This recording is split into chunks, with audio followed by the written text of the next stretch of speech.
Test, test.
Test, test. Test.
Test, test. I think we're good. All right. Good evening. The board has just returned from closed session, and while in closed session, the board took action to approve and ratify the final settlement agreement and general release dated July 18th, 2025 between parents and district in student versus district Duarte Unified School District Special Education Due Process Case OAH case number 2025-040846. It was moved by Board Member Hasso, second by Board Member Holguin, and it was passed unanimously. And I guess I should say 4-0 because Reina's not here. Okay. And additionally, the board took action to approve and ratify the final settlement agreement and general release dated July 17th, 2025 between the parents and the district in student versus Duarte Unified School District Special Education Due Process Case OAH case number 2025-041127. It was moved by Board Member Holguin and seconded by Board Member Hasso, and that passed 4-0. All right, so we can go ahead and open the regular meeting. I'll call it to order at 7:08 p.m. We'll do a quick roll call here. Board Member Diaz is absent. Board Member Finley, present. Board Member Holguin. Here. Board Member Hasso. Here. Board Member Reyes. Here. Excellent. All right, Dr. Hillman, is all of your crew here and accounted for? My team is here and accounted for. Excellent, thank you very much. All right, we'll move on now to the flag salute. Mr. Reyes, would you mind doing that? Yes. Thank you. Please stand. Place your right hand over your heart. Ready, begin.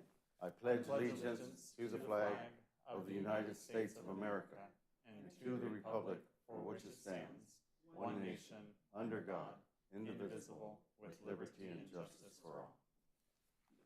Thank you. All right, we'll now move on to our beliefs, vision, and mission, and I've asked Board Member Holguin to go ahead and take care of that. Thank you. Our beliefs. We believe we are a community of learners. We believe learning occurs in a culture of caring and respect. We believe all students are motivated to learn when they are engaged in meaningful work that connects to their lives. We believe expectations do influence performances and outcomes. We believe learning increases when there is a high expectation for performance and conduct. We believe we have the responsibility to find solutions that enable all students to learn. Our vision, 21st century schools producing 21st century students. Our mission, provide the knowledge, skills, and inspiration for each student for success in college, career, and life. All right, thank you very much. We'll move on now to item number 7, which is the adoption. Oh, yes, thank you very much. Dr. Hillman has reminded me that we do have an announcement about translator, so Board Member Holguin, can you take care of that? Tenemos aquí, si alguien ocupa en español, alguien que puede traducir en español. Nomás, gracias. Thank you very much. I was just smiling because I was reminded no less than 3 times about 2 minutes before the meeting about the translator, and I still forgot. So apparently I need to wear a shock collar or something like that. All righty, so now we can move on to agenda item number 7, which is the adoption of the agenda for this evening. Do I have a motion to approve? So moved. Second. Motion by Board Member Reyes, second by Board Member Hasso. Is there any discussion? Seeing none, all those in favor say aye. Aye. Aye. Passes 4-0. All right, now we're moving on to presentations. And Dr. Hillman, would you mind introducing our presenter? I would very much so like to invite Mr. Louis Haro, our principal of Duarte High School and our director of secondary curriculum, is going to give us a presentation about the work on developing our ethnic studies course for Duarte High School. Mr. Haro, we'll take it from here. Hello, thank you for having me, and I'm excited to share our progress where we've come together as a school community and develop our exciting new course, our ethnic studies course that is here at Duarte High School. So we're gonna go through a brief presentation about ethnic studies. You'll learn about what it is, the goals of the model curriculum, the process we underwent to adopt our curriculum and the process that was over a 2-year period, and then the benefits and the goals of ethnic studies. So if we could, next slide. So there's an assembly bill that was approved a couple years ago now, which requires all schools in California to start offering an ethnic studies course by this school year. And this graduation requirement is for the incoming eighth graders. So that's a second piece of legislation that describes that our current eighth graders, it will be their graduation requirement. So moving forward after this year's freshmen, it'll be a graduation requirement for all high school graduates to take at least a semester-long course in ethnic studies. So to understand what ethnic studies is, I'll go through a few slides describing the focus, the curriculum, and the goals. It is a course where we're going to go through 4 diverse groups. In Duarte, we celebrate that diversity here in Duarte, so it's a great course that we're adding to our course curriculum. It is a focus on the African American experience, the Latino experience, the Native American, Indigenous groups, and also our Asian Pacific Islander group. And there's also a key component in identity. What it's not a course where we're looking at, which is sometimes controversial, it's not a course where we're looking to create any divisive conversations or teaching about separating groups. It's all about bringing students together, learning about their own identities and the identities of others, so we can grow a greater appreciation of each other and greater inclusivity. So the process we took, this year we were working with UCLA History Geography, let me say that again, UCLA History Geography Project.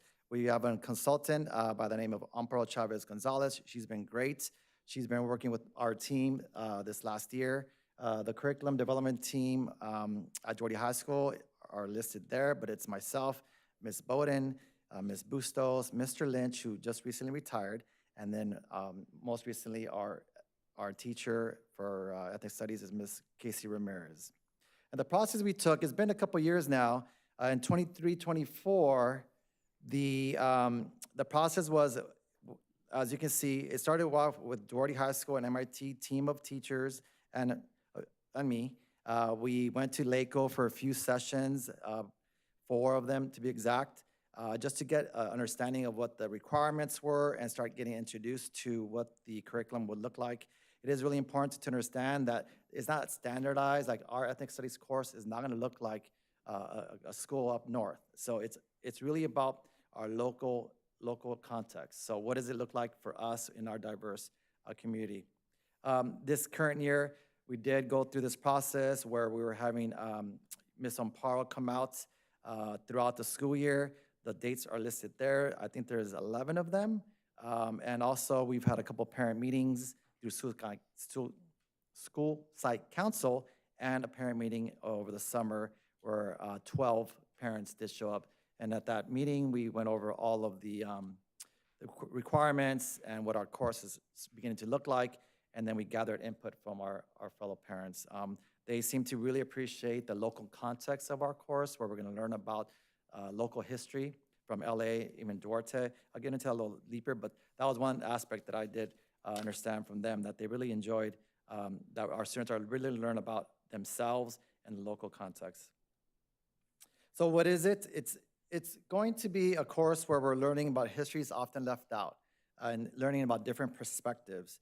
And through that process, we're going to learn it in not just a lens of history, but also through literature, economics, and also there's a big piece in our course, in all courses in ethnic studies, about identity. Next slide. So there are some frameworks that we did lean on. There is a model curriculum that was developed by a variety of people in the state of California. But this is what it has to align, and we made sure that we did all of these things when we developed our own curriculum. Of course, we have to align it with the model curriculum. It is a focus on inquiry, so our units of study start off with an essential question that guide the lesson and guide a lot of the critical thinking. We do learn a lot about the counter narratives. There are many perspectives on what happens in the past, and we have to also take the perspective of not just the the main narrative that we all learn in schools, but also the counter narratives. It is a focus on our community, our local history. So we will learn about Bio Pico, and we'll learn about Andres Duarte, and we'll learn about other key figures in our local area, from California to Los Angeles. It does take a key insight in looking at critical thinking and analysis. So this class is not just a class where you're going to be taught, you sit there and take notes. It really does require engagement so they can, and a lot of dialogue so we can have that critical thinking skills developed in our students. And of course, everything we do has to align to Common Core standards, and there is an action project that's a goal of all ethnic studies courses. And I'll get into that in a second. So the goals of ethnic studies curriculum, as you can see there, it's important that we look at the pursuit of justice and equity.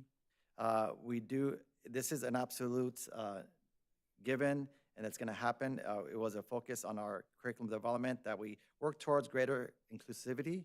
So through the identity unit and throughout the lessons, we're really focusing in on trying to have students understand themselves a bit more, and then each other. That way we can gain greater appreciation of ourselves and our own heritage and our own cultural makeup, but also even more important is to gain a greater appreciation of others as well. It is, like I said, further self-understanding, developing a better understanding of others, recognizing intersectionality, and support of community focus. And I'm sorry, I'm just reading this, but it does develop interpersonal communication as well. So those are key aspects of this class.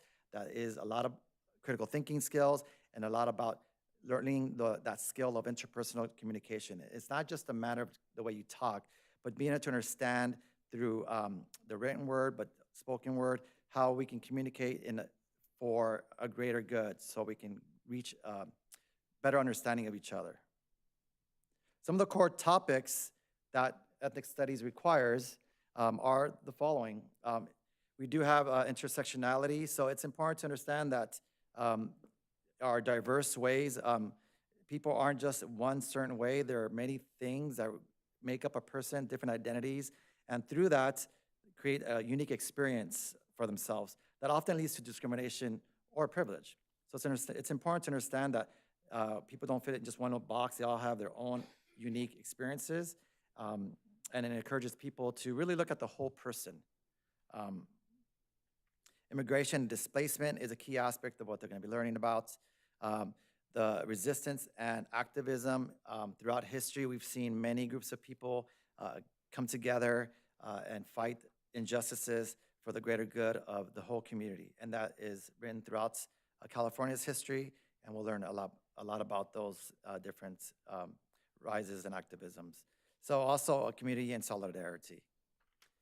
So looking at what we'll learn about specifically, like I said, there is an identity unit, and then we do get into the 4 groups that are listed in the model framework. Now, if we were a community where it had a different race, a lot of them, then they would focus more on those. But the 4 main groups of people that we'll be looking at are the Indigenous and Latino histories, the Asian American Pacific Islander histories, and the Black history as well. So those 4 subgroups are the main groups of people we'll be looking at, like the study of the Tonga people, who are the original stewards of this area, the San Gabriel Duarte area.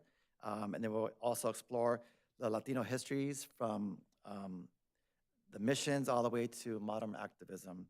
So some of the key figures of these certain groups I just mentioned are like Bio Pico, who was the last governor of Alta California.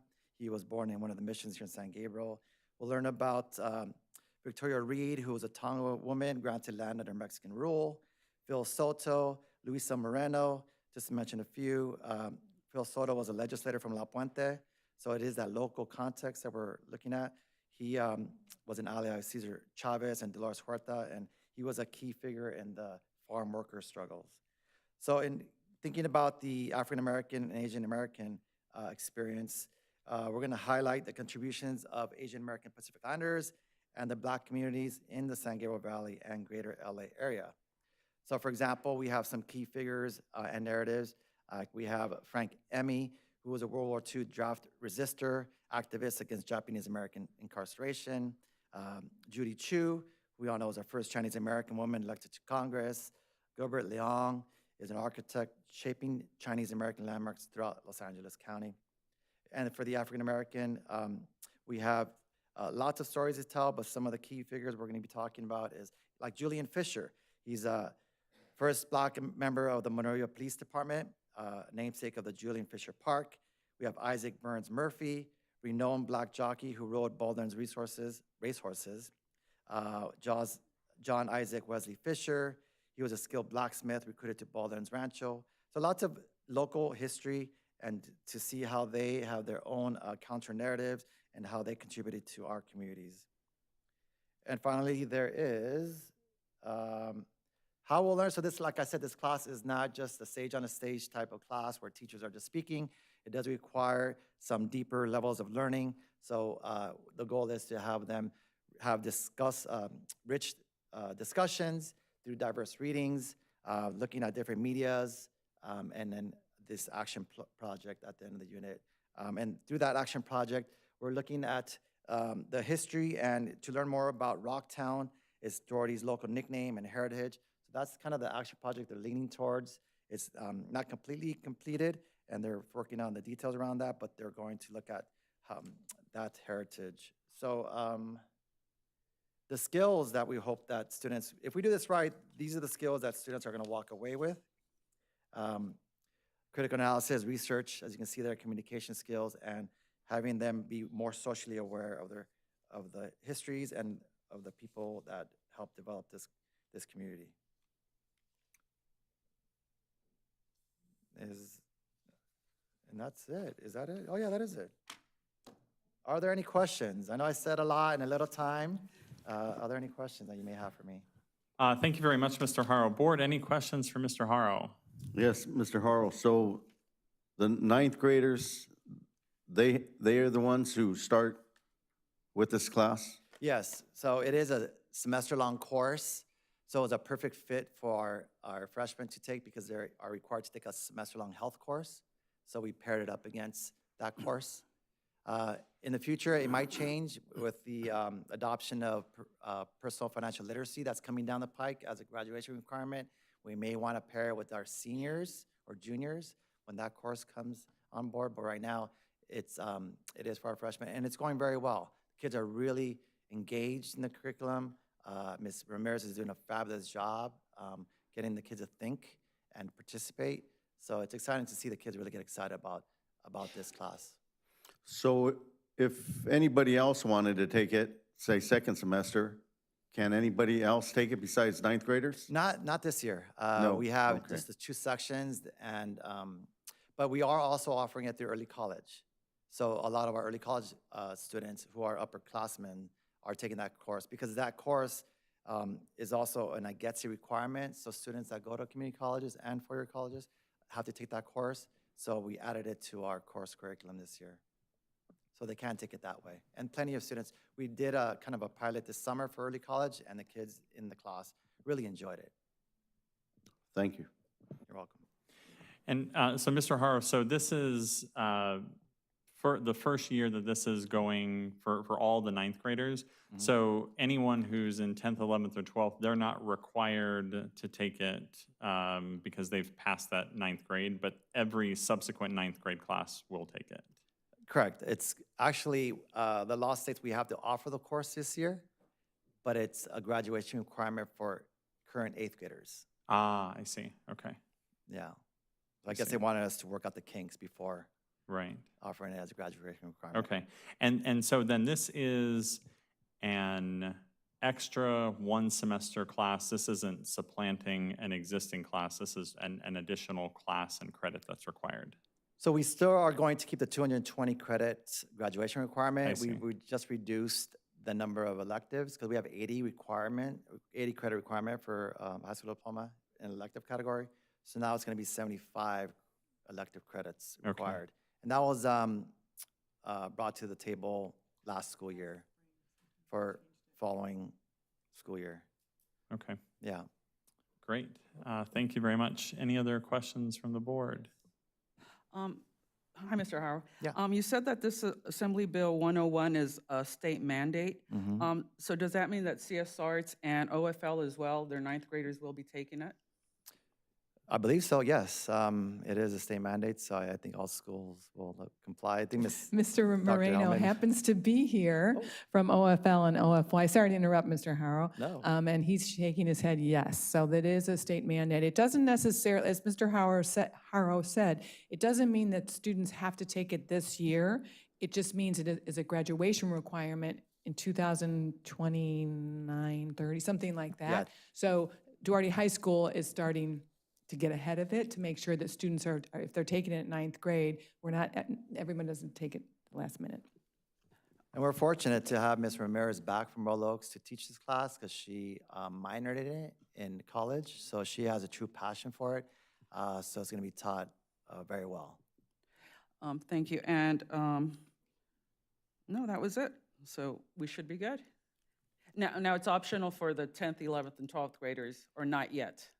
It's not it's not optional because we don't have space. Okay. We're only offering 2 sections of it, and it you. pairs up with health, so they flip-flop at the semester. Yeah. All right. Thank you, Mr. Harrow. And it looks really well done, so I'm thrilled that we're having this offering at DHS. I know it's a California requirement, but I appreciate the detail and care that you put into this. I really love the local aspect. Duarte is uniquely unique. In many ways, we're not like an enclave city. It's, you know, we have lots of representation, and I think it'll be really good for our community. I did have a question. Could you say again what the action project is focusing on? So they're looking at the nickname of this town, which is Durock. I mean, not Oh, Durock, okay. Rock Town. Sorry, I've been here quite a while. Rock Town and the heritage, and they're trying to get some groups of people to come down to talk to our students, who can explain more what that was, what it looked like at that time, and that sort of thing. Yeah, a few of them are still living in my neighborhood. Yeah. Okay. That's Rock Town, definitely- yes. Yeah.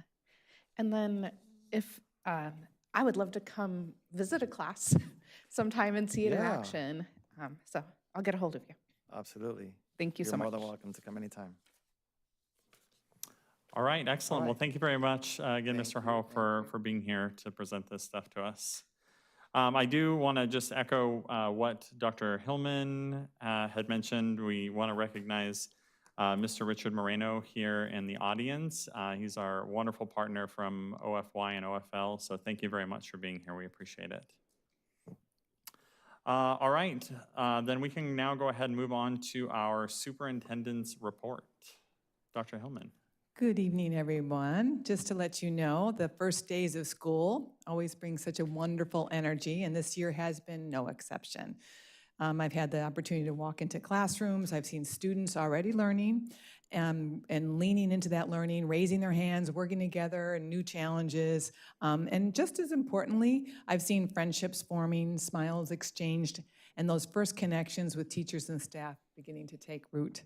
Those moments remind me that school is not only about academics, although very important, it's about belonging and being part of a caring community where every student feels seen and supported. At the same time, we know that learning can only flourish when our students are safe and cared for. We've been watching closely the high heat these past weeks, especially today, right? Adjusting outdoor activities to keep everyone healthy. We're also paying attention to other conditions that affect our campus, from addressing areas where mosquitoes gather to keep a watchful eye, and also for keeping a watchful eye for any unauthorized visitors. These steps reflect our belief that learning occurs in a culture of caring and respect, and that we have the responsibility to find solutions that enable all of our students to learn. On tonight's agenda are several items directly tied to how we support our students. The Math Literacy Project, which began last year, is up for consideration to continue and build on the strong foundation already in place. We are happy to once again to partner with CSArts to provide dance instruction in the elementary grade so that creativity and movement are part of every child's day. At the high school, you heard about ethnic studies, and we're also welcoming a new USC college advisor who will be working closely with our seniors as they take their steps toward college and career. And of course, we are very excited to introduce new staff who are joining our DUSD family this year.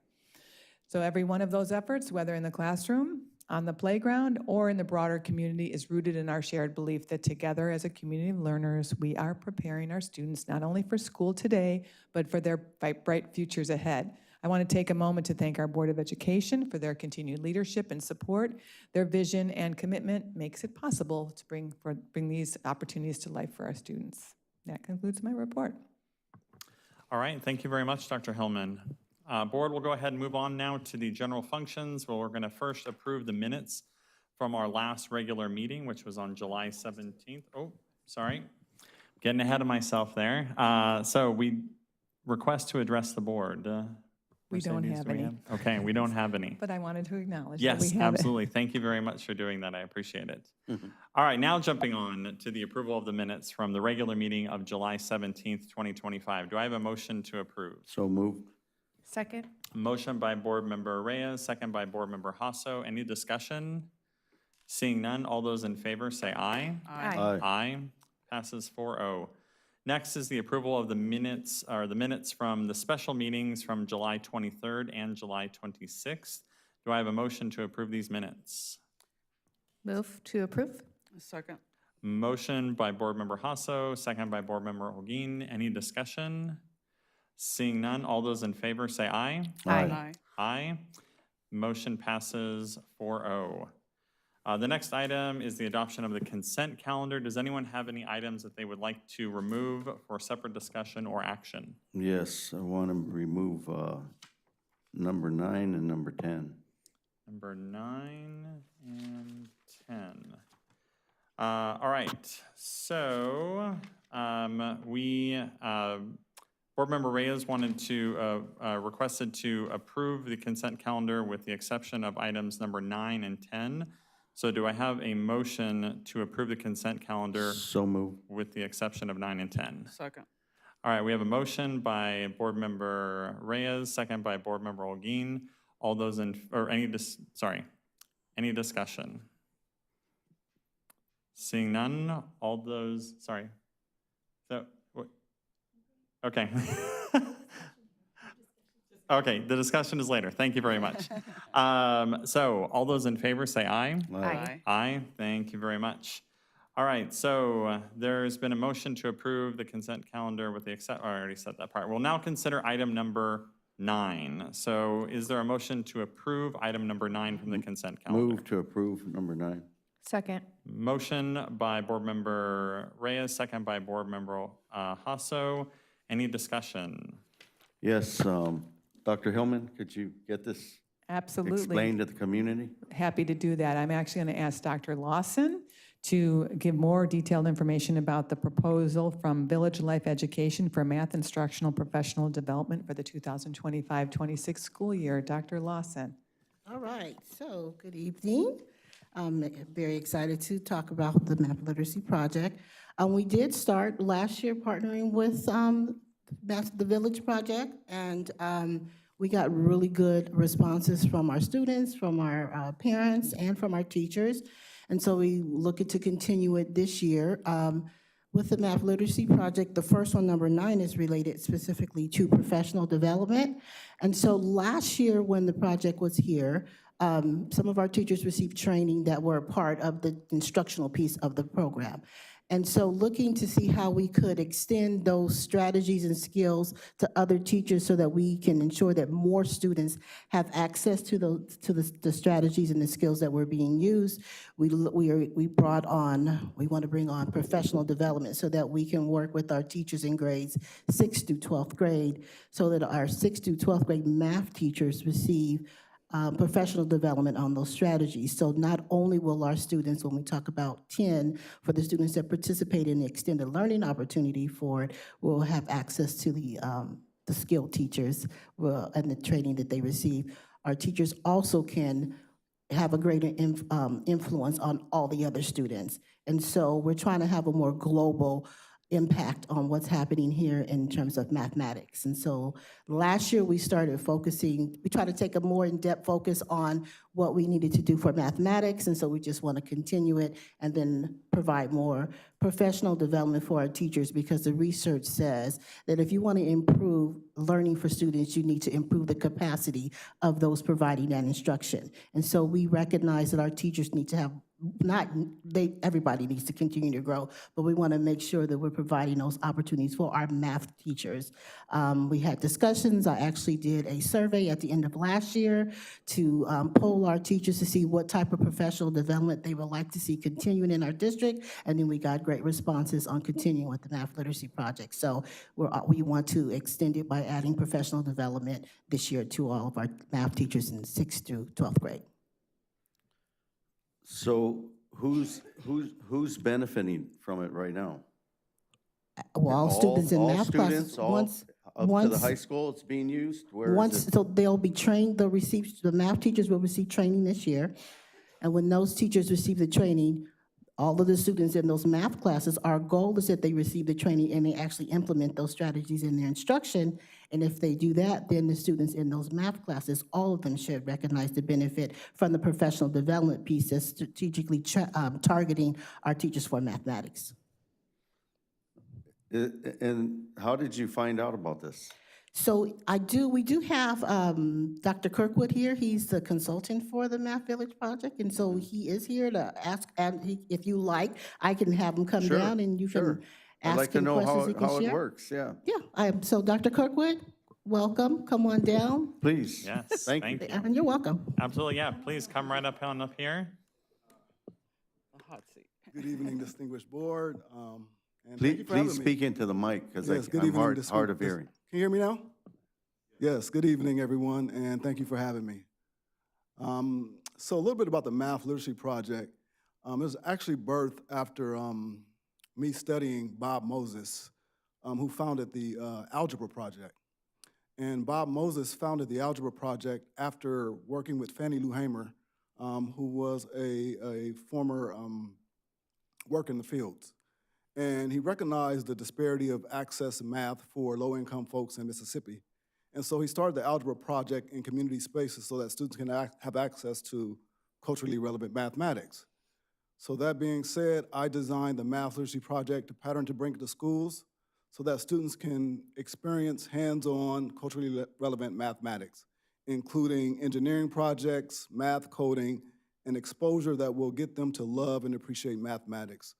And last year, it was a tremendous success because we had students going home telling their parents how much they love mathematics. And we also had parents coming up to the schools saying that they wanted more of this. So give me some of the examples of hands-on. Yes, hands-on activities. So we have one project called the Barbie Bungee Jump, which I adopted from the National Council of Teachers Mathematics. It's all about lines of best fit and data analysis. And so you take these Barbies and you wrap rubber bands around their feet, and you measure them from about 6 feet tall. And you add rubber bands, and then you measure the distance of the fall and the number of rubber bands. Essentially what you'll get is a line of best fit or a linear equation. And so it's an early introduction for third graders to graphing and understanding charting.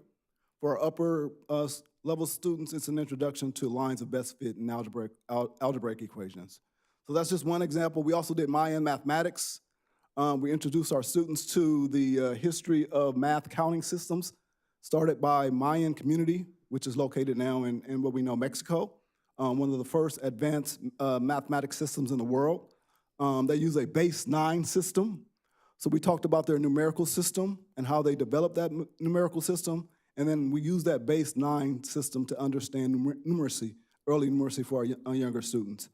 I was able to sit in on that class, and your students literally sat up in their seats when they discovered the earliest number system started in Mexico.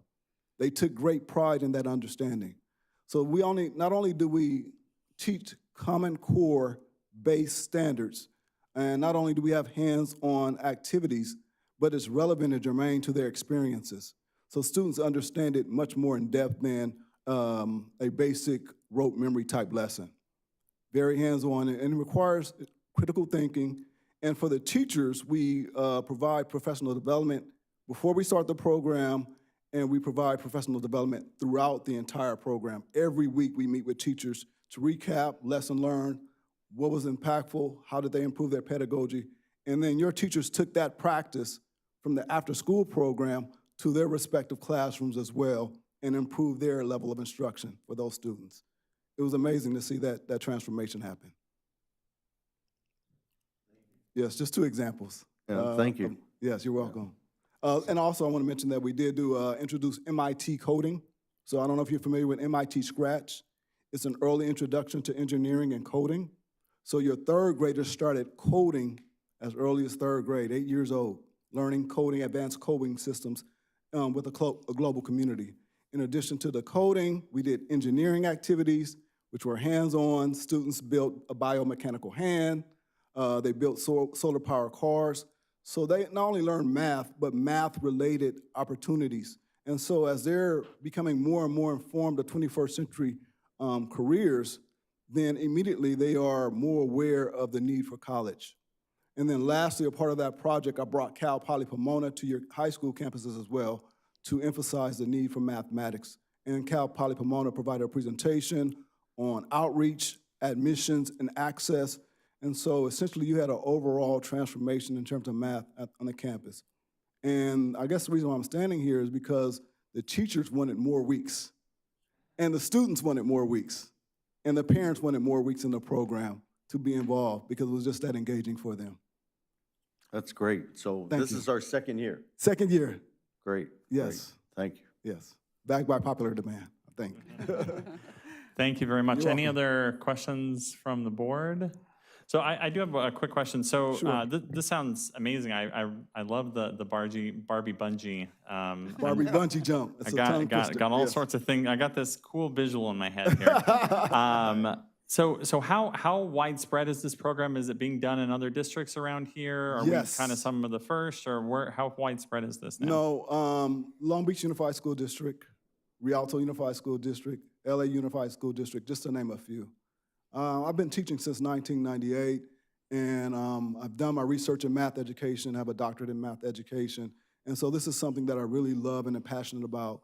And so when I had an opportunity to bring it to your district, I really took a full commitment to ensuring that your teachers were empowered, that your students really loved the material. We brought all the resources, so it comes with all the resources. They get to keep the Barbies if they want to. All the opportunities to code, all the opportunities to do the engineering projects as well. It comes full package, as a full package. And so my understanding is this second time around will now include the upper grades up through high school. Is that correct? And in terms of professional development, yes, Okay. that is correct. And Mr. Haro had mentioned that it's going to be a requirement potentially in the future to have a personal finance class Yes. in the high school. Is that something you all currently have or would be looking to develop? As we're planning for your school district this year, we're building out more lessons, and so we will include a financial component for the students, because who doesn't like learning about earnings? Yes. Exactly. Yes. And savings. Excellent. All right. Well, Yes. thank you very much. Thank you. Appreciate, your comments. Can I just add, though, it will be at all the sites, so all four of our 3 K-8s and our K-6 will have the Extended Learning and Math Literacy Project. Yes. That's great to hear. Yes. Excellent. All right. Anything else, board? All right. Thank you very much for your Thank you. comments and Thank your you. time. Thank you. Thank you. All right. Then with that, board, we can now go ahead and I guess is there any more discussion about item number 9 from the consent calendar? All right. So we have a motion to approve. So all those in favor say aye. Aye. Aye. That passes 4-0. Now there's item number 10, which is related to item number 9. But is there a motion to approve item number 10? Move to approve item number 10. Second. Motion by Board Member Reyes, second by Board Member Olguin. Discussion, board, about item number 10. Just the question, where's the funding coming from this? Dr. Lawson, you want to be specific with that, please? We were planning for it out of our S&C funds. I'm sorry, didn't for hear you. LCAP S&C, our okay. supplemental concentration funds.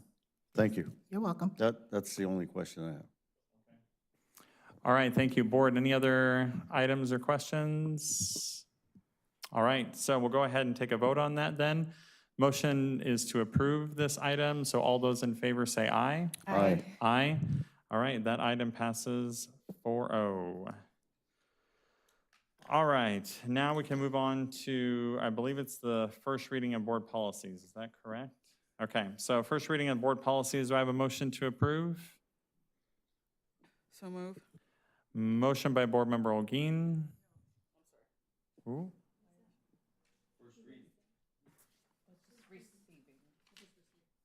Oh, okay. I have a motion and a second on mine. Yeah. So we had a motion. Is there a second? Yes, it was, yep, it was Rosa. Recommendation, receive for first reading.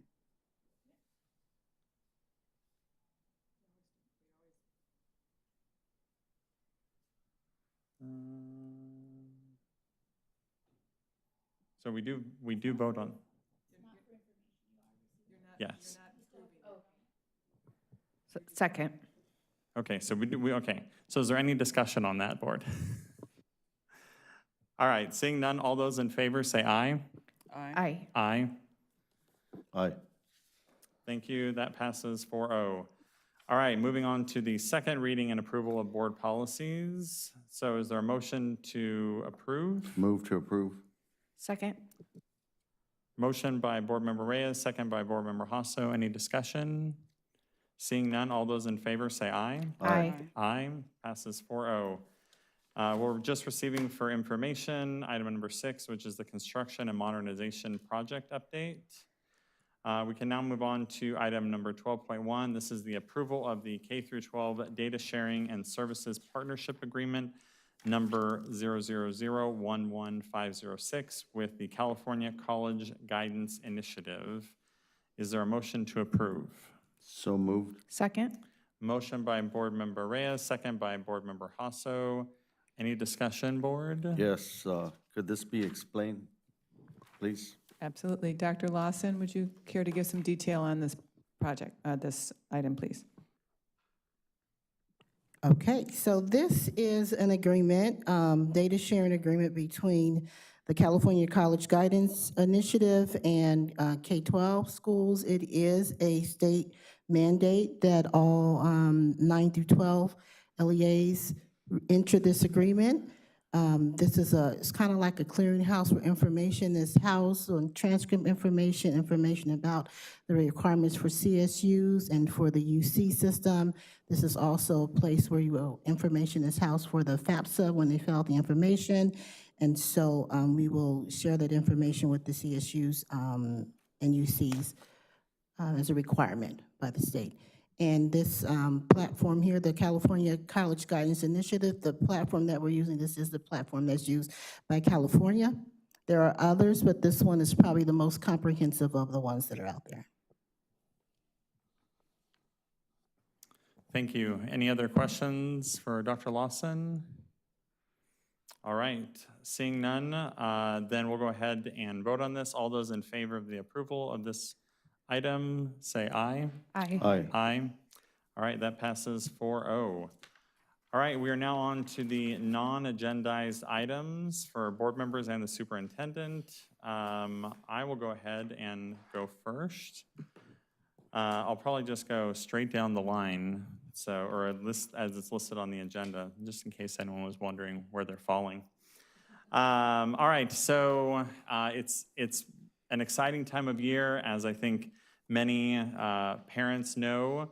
To have everyone be going back to school, there's a lot of excitement, and I've seen that in my own household. I think I mentioned at the convocation at DHS last week how our oldest, Brielle, she had said that she didn't get to go back to school yet because she has graduated. And so I thought it was an interesting choice of words because I think that really sort of indicated to me that she enjoyed being at school, learned something valuable there, and was really going to miss it. And so I think that's a testament to the great high school that we have here. And I know that the two boys that are behind her, one at the high school and one at Royal Oaks, there was no alarm clocks that had to be set, no pushing and prodding to get them out the door. They were excited and ready to get back to school. So it's an exciting time of year. I'm really, I have a lot of hope for the great things that'll come out of our classrooms and our campuses this year. And we've got big things ahead for our students. And so I appreciate the efforts that teachers are putting in, staff are putting in, and that families are putting in, because this is just as much a push on the home end of things as it is on the classroom end of things.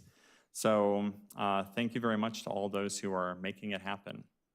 We'll move on now then to Board Member Holguin. Thank you. Well, I got to visit a couple of schools on the second day. I got to go to the high school. Thank you, Mr. Haro, for being out there, making sure the traffic is flowing to the best of everybody's ability and to keep the unauthorized people out. I also got a chance to visit Beersley and Maxwell, and I was impressed too. I wasn't able to get in, thank you. We do have some concern, but I can't jump a fence, so anyways. But I know some of the parents were concerned and some of the kids, and I just want to let you know that I do appreciate that everybody was out there when I went. I went early when school starts, and I went kind of late when school ends, so it gave me an idea of what's happening out there. But it was really exciting to see all the kids out there again, and I look forward to some football games. Yeah. Anyways, thank you so much. Thank you very much, Board Member Holguin. It's hard to think about football when it's 100 degrees out, but hopefully it'll cool down quickly. 2 weeks. Yes. Yes, all right, thank you. All right, Board Member Hasso. Yes, so definitely one of the most exciting times of the year. We just wrapped things up in May, and it seems like it was yesterday, and here we are in August and back at it. And so had the opportunity to attend the convocation, and just a great time to have everyone back together and fresh and excited after having a couple of weeks off and ready to get back at it. I was able to attend the Valley View Back to School night last night, and just the energy is there, and the excitement and the happiness and the welcoming, and just a testament of what is being offered in our classrooms. And thank you to Mr. Haro for sharing the ethnic studies information. And I'm sorry I didn't get your name. I'm so glad you were here, though, to fill us in on your math program. Thank you so much. And I just want to share a quote. Lots of things on social media around the beginning of the school year, and I love this one. A new school year means new beginnings, new adventures, new friendships, and new challenges. The slate is clean, and anything can happen. And in what other industry do we get to have that fresh start every year? And so I just wish everyone the most amazing school year, students, teachers, staff, parents, everybody. So, and with that, hope everyone has a good evening. I'll pass it to Mr. Reyes.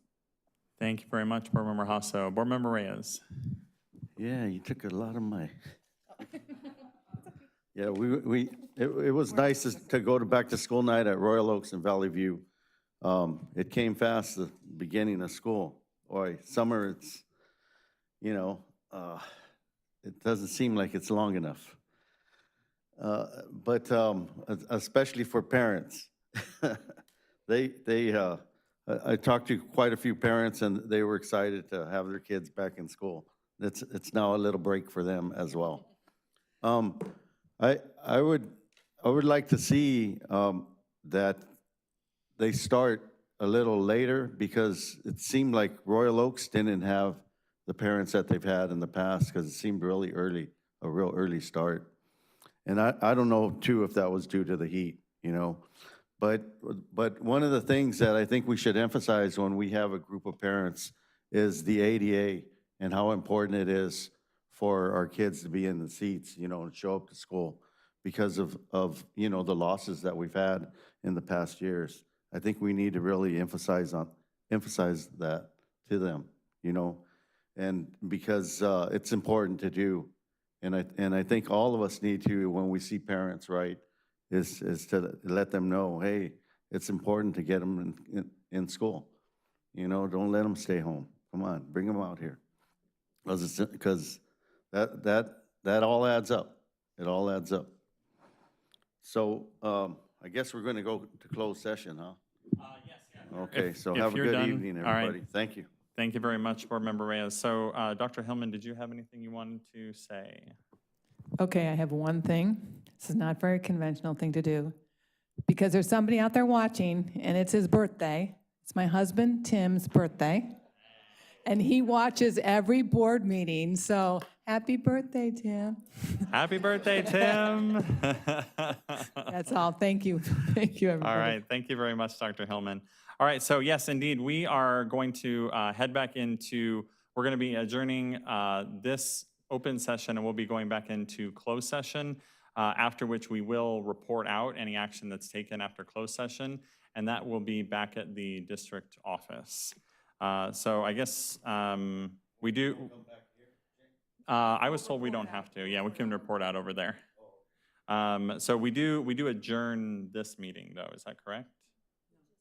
Okay, no, we just go. All right, so, all right, we will adjourn later. So thank you very much, everyone.